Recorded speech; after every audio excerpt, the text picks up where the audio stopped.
루카복음 11장. 예수님께서 어떤 곳에서 기도하고 계셨다.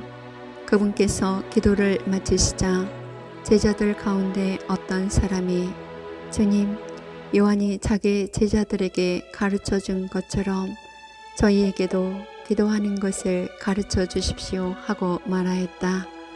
예수님께서 그들에게 이르셨다. 너희는 기도할 때 이렇게 하여라. 아버지, 아버지의 이름을 거룩히 드러내시며 아버지의 나라가 오게 하소서.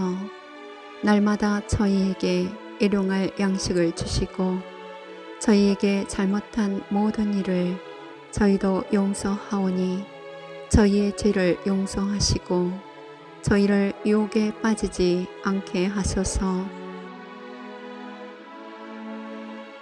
예수님께서 다시 그들에게 이르셨다. 너희 가운데 누가 벗이 있는데 한밤중에 그 벗을 찾아가 이렇게 말하였다고 하자. 여보게 빵 3개만 구워주게. 내 벗이 길을 가다가 나에게 들렀는데 내놓을 것이 없네. 그러면 그 사람이 안에서 나를 괴롭히지 말게 벌써 문을 닫아 걸고 아이들과 함께 잠자리에 들었네. 그러니 지금 일어나서 건네줄 수가 없네 하고 대답할 것이다. 내가 너희에게 말한다. 그 사람이 벗이라는 이유 때문에 일어나서 빵을 주지는 않는다 하더라도 그가 줄곧 졸라대면 마침내 일어나서 그에게 필요한 만큼 다 줄 것이다. 내가 너희에게 말한다. 청하여라. 너희에게 주실 것이다. 찾아라. 너희가 얻을 것이다. 문을 두드려라. 너희에게 열릴 것이다.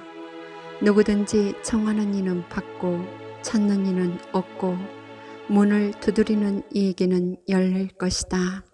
너희 가운데 어느 아버지가 아들이 생선을 청하는데 생선 대신에 뱀을 주겠느냐?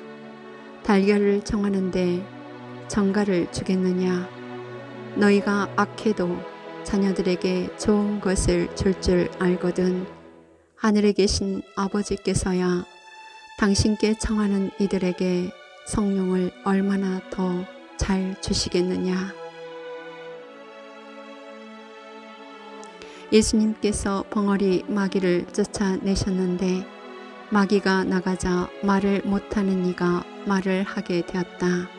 그러자 군중이 놀라워하였다. 그러나 그들 가운데 몇 사람이 저자는 마귀 우두머리 베엘제불의 힘을 빌려 마귀들을 쫓아낸다 하고 말하였다. 다른 사람들은 예수님을 시험하느라고 하늘에서 내려오는 표징을 그분께 요구하기도 하였다. 예수님께서는 그들의 생각을 아시고 이렇게 말씀하셨다. 어느 나라든지 서로 갈라서면 망하고 집들도 무너진다. 사탄도 서로 갈라서면 그의 나라가 어떻게 버티어내겠느냐. 그런데도 너희는 내가 베엘제불의 힘을 빌려 마귀들을 쫓아낸다고 말한다. 내가 만일 베엘제불의 힘을 빌려 마귀들을 쫓아낸다면 너희 아들들은 누구의 힘을 빌려 마귀들을 쫓아낸다는 말이냐? 그러니 바로 그들이 너희의 재판관이 될 것이다. 그러나 내가 하느님의 손가락으로 마귀들을 쫓아내는 것이면 하느님의 나라가 이미 너희에게 와 있는 것이다. 힘센 자가 완전히 무장하고 자기 저택을 지키면 그의 재산은 안전하다. 그러나 더 힘센 자가 덤벼들어 그를 이기면 그 자는 그가 의지하던 무장을 빼앗고 저희끼리 전리품을 나눈다. 내 편에 서지 않는 자는 나를 반대하는 자고 나와 함께 모아들이지 않는 자는 흩어버리는 자다. 더러운 영이 사람에게서 나가면 쉴 때를 찾아 물 없는 곳을 돌아다니지만 찾지 못한다. 그때 그는 내가 나온 집으로 돌아가야지 하고 말한다. 그러고는 가서 그 집이 말끔히 치워지고 정돈되어 있는 것을 보게 된다. 그러면 다시 나와 자기보다 더 악한 영 7을 데리고 그 집에 들어가 자리를 잡는다.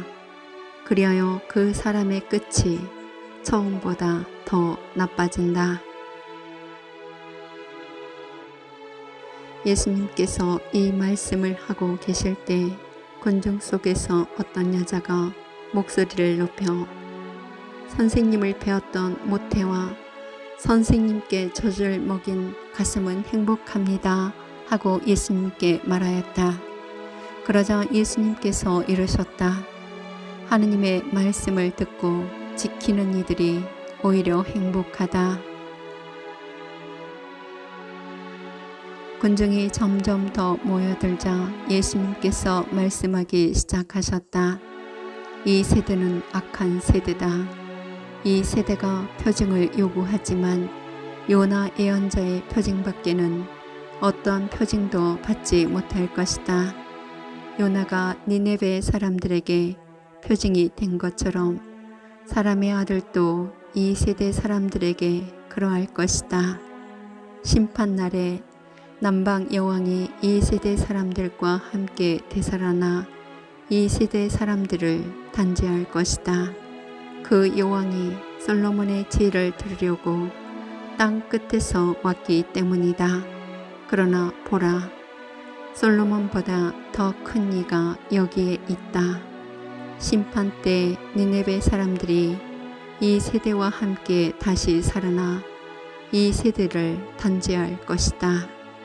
그들이 요나의 설교를 듣고 회개하였기 때문이다. 그러나 보라, 요나보다 더 큰 이가 여기에 있다. 아무도 등불을 켜서 숨겨두거나 함지 속에 놓지 않는다. 등경 위에 놓아 들어오는 이들이 빛을 보게 한다. 내 눈은 내 몸의 등불이다. 내 눈이 맑을 때에는 온몸도 환하고 성하지 못할 때에는 몸도 어둡다. 그러니 내 안에 있는 빛이 어둠이 아닌지 살펴보아라. 너의 온몸이 환하여 어두운 데가 없으면 등불이 그 밝은 빛으로 너를 비출 때처럼 내 몸이 온통 환할 것이다. 예수님께서 다 말씀하시자 어떤 바리사이가 자기 집에서 식사하자고 그분을 초대하였다. 그리하여 예수님께서 그 집에 들어가시어 자리에 앉으셨다. 그런데 그 바리사이는 예수님께서 식사 전에 먼저 손을 씻지 않으시는 것을 보고 놀랐다. 그러자 주님께서 그에게 이르셨다. 정녕 너희 바리사이들은 잔과 접시 겉은 깨끗이 하지만 너희의 속은 탐욕과 사악으로 가득하다. 어리석은 자들아, 겉을 만드신 분께서 속도 만들지 않으셨느냐? 속에 담긴 것으로 자선을 베풀어라. 그러면 모든 것이 깨끗해질 것이다. 불행하여라 너희 바리사이들아, 너희가 박하와 온향과 모든 채소는 11조를 내면서 의로움과 하느님 사랑은 아랑곳하지 않기 때문이다. 그러한 11조도 소홀히 해서는 안 되지만 바로 이러한 것들을 실천해야 한다. 불행하여라 너희 바리사이들아, 너희가 회당에서는 윗자리를 좋아하고 장터에서는 인사받기를 좋아하기 때문이다. 너희는 불행하여라 너희가 드러나지 않는 무덤과 같기 때문이다. 사람들이 그 위를 밟고 다니면서도 무덤인 줄을 알지 못한다. 율법 교사 가운데 어떤 사람이 예수님께 스승님, 그렇게 말씀하시면 저희까지 모욕하시는 것입니다 하고 말하였다. 그러자 예수님께서 이르셨다. 너희 율법 교사들도 불행하여라. 너희가 힘겨운 짐을 사람들에게 지어놓고 너희 자신들은 그 짐에 손가락 하나 대려고 하지 않기 때문이다. 너희는 불행하여라. 바로 너희 조상들이 죽인 예언자들의 무덤을 너희가 만들었기 때문이다.